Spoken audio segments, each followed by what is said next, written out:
Well, Eleni, welcome to Humans and Brands. I'm so happy to have you. I'm so happy to be here. Thank you.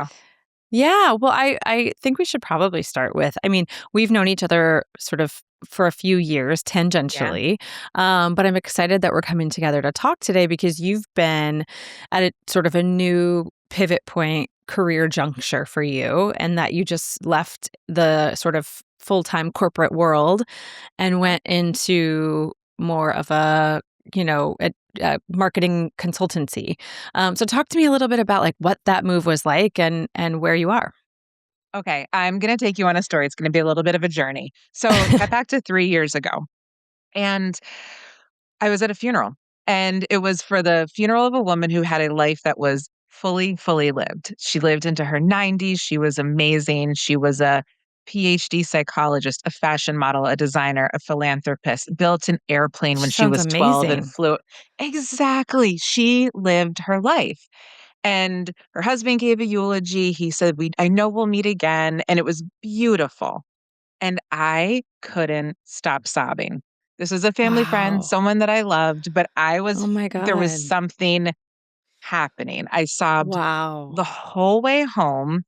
And I was just like reflecting on what's happening, what's going on.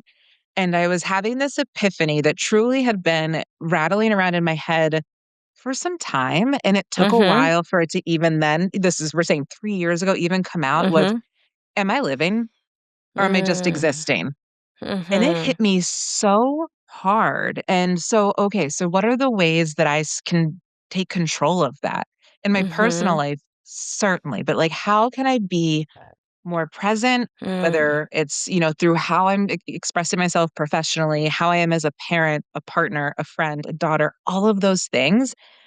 And so all of that was building up inside of me. I had been talking to a coach. I had been thinking about these sort of things. I had spent the past 20 Mm-hmm. years working for only two companies.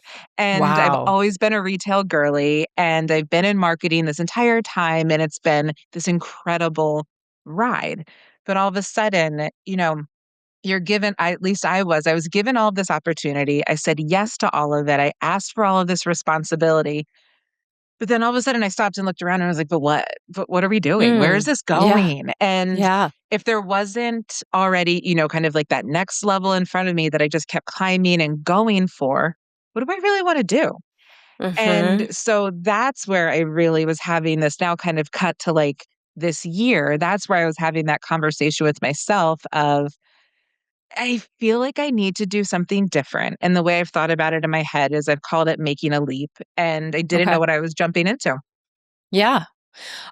That's so beautiful to sit there because it makes you're sitting at someone else's funeral and you're hearing about this person's life, and it makes you reflect on your own life, and you're like, it's almost like a death meditation. Like, what do I want to be?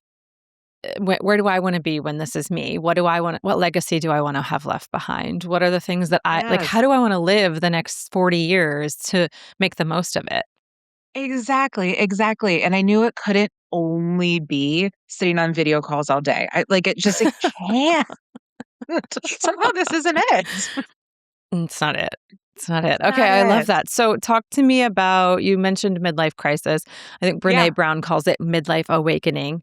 yes. Um, and sort of reclaiming that. What does that mean to you? Yeah, first of all, a midlife crisis is super chic, and, it's always been at, like, men and sports cars, and no. I think it's Mhm. a great evaluation. It's like you were saying, like, as I'm looking at the back half, I've got all this time and all of this possibility. What am I gonna do with it? How am I going Mhm. to live? And so first, I mean, certainly, I also think about it as my Barbie moment. There was certainly, like, literally laying on my kitchen floor, staring at the ceiling. My husband kept asking me if I was okay, and I just said, "I'm not." But I'm Mm. figuring it out. And Mm. I really thought about what do I wanna do next? I ended up Mhm. leaving my corporate job without another job. And then right now, everyone is saying to themselves, "In this economy, you're Right. crazy." I Right. mean, Well, that maybe. and yeah, and by the way, seems nice, like, that you could leave without another job, but I think, I've heard from a lot of people that, especially women, that they're doing that, and some people are Yes. rebranding it as the power pause. I love that, yes. And I've heard that so much in conversations. Like what I finally had time for, and like certainly I did not have the luxury of pretending like I was, semi-retired or anything like Yeah. that. Yeah. You had to figure it out. Yeah, like maybe for a day that's where I played, but that is not the reality. So something needed to happen, but I really needed exactly that pause, that time to be able to do it and to reflect. So I had all this time for what I called professional blind dates, and I love doing them Mm. and catching up with people both on video calls and as much in person as I can. And I've heard Mhm. exactly that. It was this Yes. feeling, particularly of working women who were this Mhm. kind of ambitious eldest daughter model. No matter where you fall in your family order, you know who you are. And it was like Mhm. the phrase was just, it's not working. Mhm. How I'm in all directions. I'm not being a good parent. I'm not being a good this, that. I'm completely stretched and I'm losing my mind. And so Yeah. I agree, there's so many women who are at this stage, and I only wish that I had known some of this even earlier and could have felt this sort of Yeah. freedom before. Yeah. I guess what gave you the guts to because leaving a job without a job when you are a parent, when you have bills, when we all have like responsibilities and things, like how Yeah. did you get the guts? Because that's like pretty gutsy to just be like, no, I'm going to do it and I trust myself. Yeah, and I mean, it wasn't only me. I have a great circle and community around me. My husband is I call him sort of like a realist optimist. He just kept Mm. saying, "I know this will be the best thing that's ever happened to us." And Mhm. it blew me away. And it was even when I was kind of literally laying on the floor, like he has stayed steadfast in that. But I also had really good examples around me. There is this great core group of women, we call ourselves the Girl Gang, that I've worked with who've gone on to do entrepreneurial things, whether it's starting their Cool. own business or going into consulting. Yeah. And so I kind of gut checked with all of them. How's it going? Does it seem as good? And then they made it very, very clear to me. This is the hardest thing I've ever done, but it is the Oh my best thing that God. I've ever done. I feel Chills, that too. chills. I know. I feel that so hard. Honestly, I think Right? I was thinking recently that I need to start some sort of like group for entrepreneurs because Yeah. it is hard and it is scary and sometimes you hit like a wall and you're like, "Oh shit, can I make this work?" Like there's so many Yeah. moments where I've woken up in the middle of the night and been like, "How am I going to pay payroll this month?"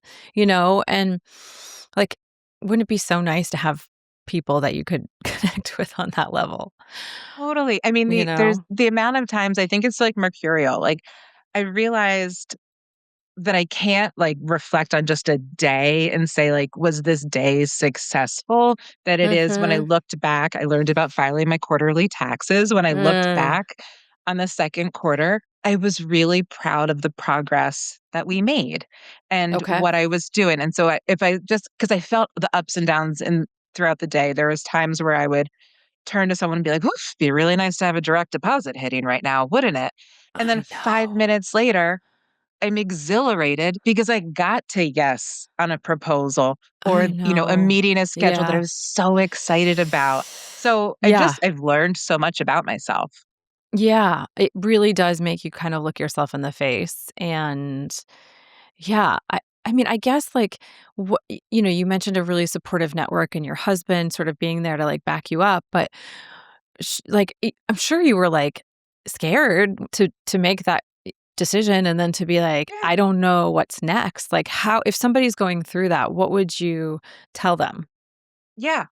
I mean, it was terrifying. I think what I would tell someone and what I've been telling people is if you have built a good network over time in a way where I pride myself in a way that the sound might sound really self-congratulatory, but I pride myself on if someone has come to me over the years saying, I'm applying for this job. Do you know, it looks like you're connected with so and so. Can you say something for me? I will always do it.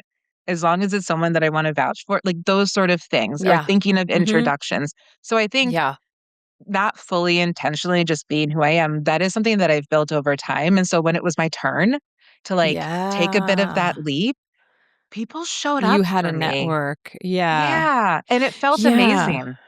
And it was like Mhm. That's and I didn't take it for granted, and I was yeah. really honestly continue to be surprised even just how many people want to make an introduction or wanna learn What are you really up to? What does this mean? Yeah. Is my business too small for you, or can we Yeah. figure out something to make it work? And that's the joy in it. Yeah, that's so cool because I really do believe in that power of your network, and I I was the same way, like, I was a really I not that I was afraid, I just didn't really ask that many favors of people, and when you're Yeah. sitting in a corporate job, you don't have to ask that many favors of Hmm. people, right? You have the backing of the company, you have the boss can do this or and then when you go out on your own, you have to, like, kind of lean on people, and that even in of itself is a learning exercise because you have to it's a Yes. little bit you have to be vulnerable. Yeah. And you have to be vulnerable and you have to have your ask. And I think that's the really important thing because think about like I remember there's so many times over the years where people would be like, "Can we have coffee?" And certainly I would, but if they didn't really have an ask or a point, like we are there to help. That's what networking is. And so I found through all these like professional blind dates, there's always a point in the conversation where we look at each other or even start that way and say, "How can I support you?" Mm. And there was this great woman that I was meeting with last week, and we used the last 15 minutes of our coffee talk to just kind of scroll through our LinkedIn and say, "Do you know so and so? Do you know I'm going to Mm. introduce you." And then you get a couple of emails going. And no matter what, there's this like spider web that I always talk about following of meeting really interesting women who are building really cool stuff. And whether we work together now or there's something that brings us together in the future, I love that piece of things. And that has become such a Okay. discovery. The spider web. I love that. Yeah. I'm gonna start doing that more because even just I love the idea of sitting there with your LinkedIn open and being like, who can I connect you to? How can I? Because it's like, Yeah. yeah, then you're providing value to that person's providing value back to you, and like, yeah, it's just it's cool, it's powerful. And then you have things to chase down, where it's like, oh, yeah, let me follow up on this, let me follow up on this, and it's like, and plus, like once you put it yourself out there, it's like things then start to attract to you. Have you come to that? Yes. Yes, and I talk about that with one of my friends who's at this similar life stage who's made this leap, is that it might not like I said, kind of in that day to day, if you're taking stock of like, was today a good day? Did I make it rain? Maybe not, Right, you know, right, but did I have that coffee that led to an introduction that is going to get me somewhere? And right, then people have right. come out of the woodwork and there's these Mhm. amazing there was a friend who I hadn't seen in years, who I went to middle school with. And she was leading a talk about motherhood and identity, and I went to it. And we started catching up, and she said, "I love your powerhouse videos." And I had no idea that she was following or that we were still, like, in each other's orbit in that way, and it was Yeah, really awesome, and then we're probably that's gonna work great. together. Yeah, exactly.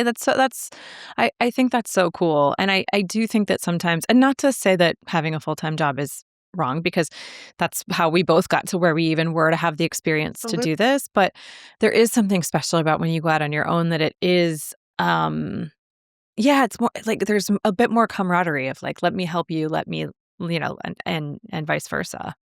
Yeah, I feel like it just opened like, the corporate world gave me so much. Like you said, there's no way I could be here with all of this No way. experience with all of that. They're, like, amazing ride. But then it's like finding out when you become a night owl that there's a whole world out there that's, like, existing Yeah. while you're doing this. And so, like, there's Yes. all of these people filling coffee shops, going to networking, Mhm. like, there's Oh, so yeah. much happening. And for me, Totally. I'm an extrovert who feeds off of people, like, I need to be around that, and so now that I know that that exists for me, I'm out there all the time. I love it. So, you had this sort of moment of clarity where you were at this funeral and you were like, "I need to Yeah, live." What what are the like, and I think that's, like, very powerful, but, like, were there signs that it was time to make a leap? And, like, what are those if people who are listening are yeah, what are the things that they should be tapping into? Like, if they're not sure, like, is it time for me to make a leap or should I, am I stuck or should I keep yeah, going and doing what I'm doing? yeah. So here's a really great exercise that I did. So my dad's an organizational psychologist and my mom does executive coaching with him. So I've got it in there. So there's this exercise that we did that really helped frame things for me that's really saying what are your values? What are your priorities? If you had to Mm. narrow it down to like the 5 things that are the most important to you, and there was like this deck of cards to go through, and there were words like stability, Mhm. creative freedom, Mhm. flexibility, deadline, like all of the things to consider. And they is that, and then kind of laying those out, it really said to me the things that I prioritize right now at this stage in my life were my time, Mhm. family, Mhm. creative freedom, and the ability to I don't know how to sum it up into one word. I'll get there probably, but the ability to be able to speak for me and to not speak on Mm. behalf of a company. It's more about identity, and Mhm. that I'm the kind of person that when I work in house, I wear it like my skin. It's just Yeah. who I am. It's why I can be a good spokesperson. I go all in. I can be a Yep. brand. But Yep. now that I'm on this side, it's not like there everybody is their own personal brand and that sort of thing, but I can have my opinions. And Yeah. so it was that. It was being able to have my point of view and be able to share it and be myself. And so for me, Mhm. these are the values that really mattered. And those aren't necessarily the values that when you're and I'm 42. So like there's values that I Mhm. had when I was 28 that were just like make money and Right, have of course. job and Have job build and and learn yeah, and things. Yeah. learn things, have a nice Mhm. time, go out, and then like get promoted. And all of Mhm. those things led to beautiful experiences, but then also gave me a little bit of just that perspective of when I look at this kind of back half of my working life, the second half of it, how do I want it to Mhm. go? And how can I be a little Mhm. bit more in control of where it goes?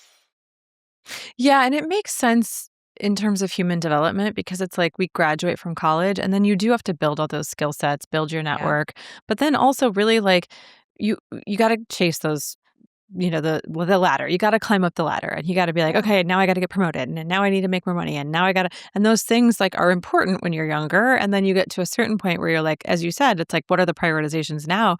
It's probably not the next title. It's probably not the next, like, salary bump. It's like, yeah, freedom, time, like, how do I wanna spend my time? Like, what things light me up? And I think Mhm. that's I don't know, it's a beautiful way to look at the second half of a career and the second half of life. Yeah, and I like how you summed it up because there's these very natural turning points where it's kind of you're building, you're excelling if you're following this traditional corporate path. But and then you could certainly continue on that or kind of Yeah. jump off and make a leap and Sure. see what happens. Absolutely. When you think of I know we just kind of talked about some of the values you were looking for in terms of how Yeah. you wanted to feel at work every day, but, like, when are there certain values that you hold on to as Eleni that, like, help you to know, "You know what? Like, this is the 2 things that are my core values that have kind of kept you going throughout the years?" Ooh, I love that. I love that. I think the first thing for me, the first thing that comes to mind that is like the thread that pulls through everything in my life that makes me feel good is community and Okay. that sense of connection and belonging. My dad grew up in Greece. We grew up going to, which is a very group collective culture. And we Mm. grew up going to the small island in this fishing village called Aliki, where we would spend our summers, where we have a house, where we've known people for generations. And so, Oh like, my you're god. it's amazing. And, like, Do you I speak mean, not Greek? legal. It's not good. Um, Okay. I got kicked out of Greek school, that's my fun fact. But Okay. we would spend the summers in this fishing village, and you were just part of it. And the more time you spend there, Hmm. you're part of this tight-knit group. We were there last Mm. summer, and my son looks up at me, and he's like, "Mom, are we famous here?" "What do you mean?" "Everybody knows our name."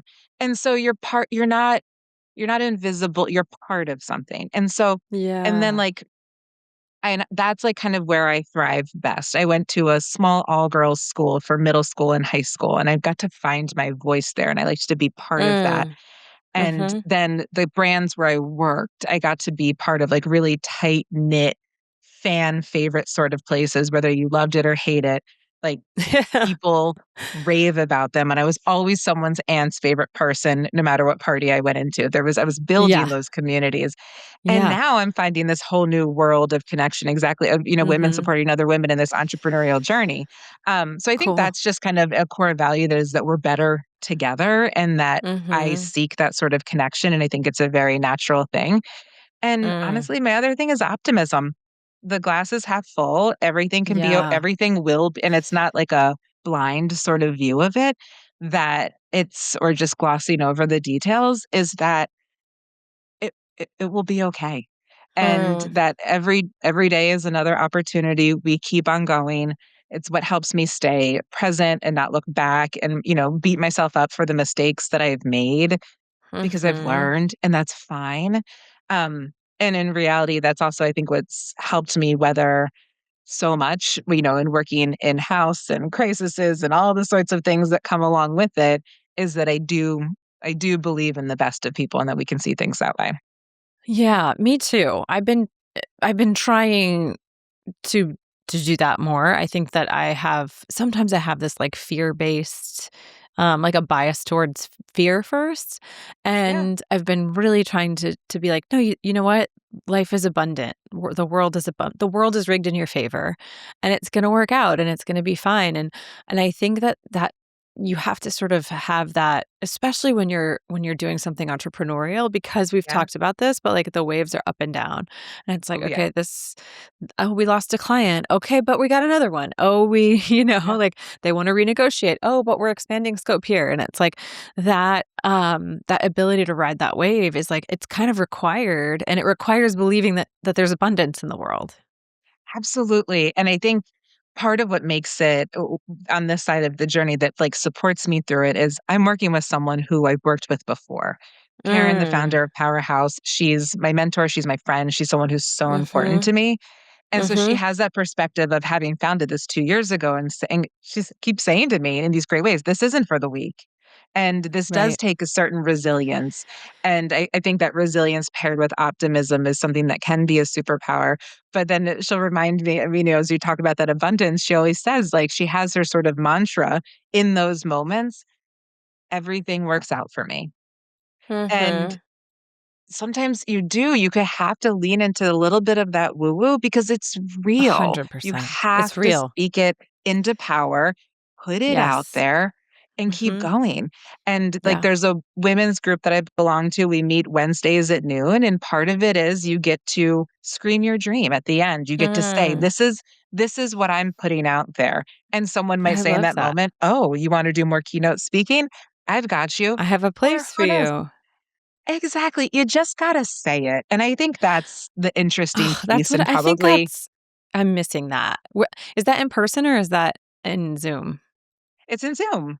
Oh, I could I tell you think more I'm about it, missing it's a good network. Yeah. I mean, I think that that's, like, back to your community point. It's so important to have because it's like accountability, it's support, then you can offer your support to other people too. And then, like, I love what you said about scream your dream because then it's like sometimes you don't even know. Like, you're just like, I want to be on stage. And it's like, okay, like, I want to be on TV. I don't know, whatever it is, but it's like, holy shit, I didn't even know that was inside me. And I just think that's like really Ex cool. Exactly, and I think that's, like, if I could look back on I have very little regret in my life, but I think one of the things I would go back and say to myself that I wish I could steer myself to do is I would love to go back to younger Eleni and just be like, "Use your voice, like, say your dream, Mhm. don't hold it in, no one's gonna assume it for you." There's a lot I Yeah. was able to make happen for myself, but I feel like there's even more that I held in that I Yeah. have used. Yeah. Well, I mean, you answered the question. My next question was gonna be, what would you tell your younger self? So there you go. Drink more Use your water and go to bed. voice. Drink more water and go to bed. Although, sometimes when That's you're young, you fine. should be out. You should be out. Exactly, exactly. Oh, man. Well, I'm really excited to see what you guys do, and I'm excited for you and Thanks. happy that you took this transition point. Is there anything that you're really excited for 2026? I think just that it's gonna be my first full year of doing this. I started in Yeah. March, and I think any business, anything, you have to live through all the seasons, you gotta go through the Mhm. ups and downs, find out when it's really quiet, August, and then, like, Mhm. figure out how to make it happen. So, I'm excited to live Mhm. through the first full year, and there's a lot of potential in 2026. Again, glass half full is where my head Mhm. is, and there is still a lot of Absolutely. promise and excitement, and there's a lot of exciting projects on the horizon. Yeah, I think that's really great to go back to that optimism thing too, because I think when you're looking forward at the next year, a lot of the news and a lot of what's being talked about is like, will there even be workers? And there's so many layoffs and there's so many, Yeah. there's so much job uncertainty. Um, so I guess like how are you thinking about that? And how are you Yeah. thinking about, maybe even like doing consulting and on, doing a different model? Like, is that a better, maybe not a better, but is that just like a different way to approach the future of work? Yeah. I love that question. It's something I'm clearly thinking about all the time. And I think what I've learned is a couple of things. I think the first is I've always had the stability of like one paycheck, one thing. That is what I'm Mhm. doing. Mhm. But it can come from a couple different pieces and you're not stuck to doing one thing. And so some days it's, I'm doing social media strategy and management. Some days I'm doing media training. Some days I'm doing it as an individual consultant. Some days I'm doing it as part of Powerhouse. So I Mm. think there's different ways to craft what you want. Mhm. And so I think what that says to me about the future and some of the job insecurity and, the unknown is that you can put things together in a couple ways, and then you might be surprised at how quickly that can add up.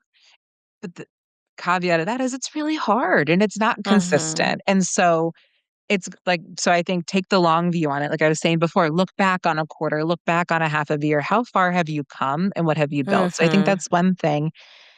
And then there was another point there.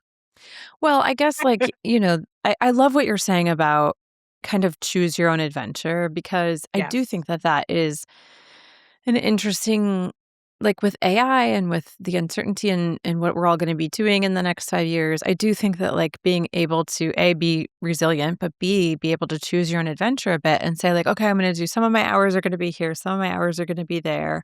I guess, like, how do you think about valuing yourself and your hours? Have you? Because 'Cause I've had this many times where I'm like, I can't believe I'm gonna say this number. I can't believe I'm gonna say this number. Like, Yeah. how do you handle that?